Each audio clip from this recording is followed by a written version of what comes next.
Ready for the next one? Yep.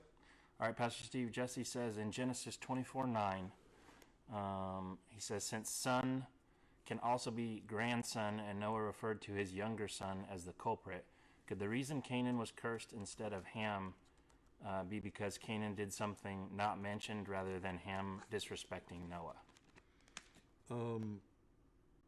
It's not. He said Genesis 24:9. Yeah. 24:9. Let me look at this. Because the curse of Canaan is, the curse of Canaan is earlier on.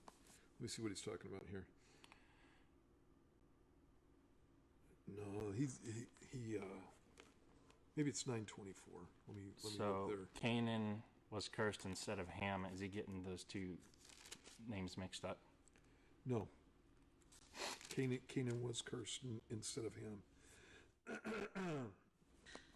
Yeah, it's he got the numbers mixed up. It's Genesis 9:24. 9:24. So story goes, Noah gets drunk, and he's asleep in his tent, doesn't have any clothes on, and so Ham, the father of Canaan in verse 22, saw the nakedness of his father, told his two brothers outside, but Shem and Japheth took a garment, laid it on both their shoulders, and went backward and covered the nakedness of their father.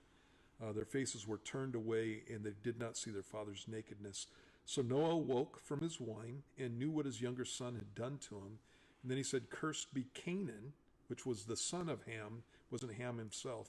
A servant of servants he shall be to his brethren. And he said, blessed be the Lord God of Shem, the Lord the God of Shem, and may Canaan be his servant. May God enlarge Japheth, and may he dwell in the tents of Shem, and may Canaan be his servant. And then the passage goes on. Most likely what's happening in that passage, just so you know, this is a cultural thing. And one of the things that they didn't do in Middle Eastern culture was curse their own sons. Because when you cursed your own son, you were saying something about you, yourself. And so if I came and put a curse on my son Nathan, then because Nathan came from me, that curse would have something to do with me also. And it's a cultural thing. And so when you wanted to curse someone, what you did was you cursed their son. It's kind of like we do this nowadays. When somebody wants to curse someone, what they do is they actually curse their mother. And so they'll say, you son of a dirty, rotten scoundrel snake.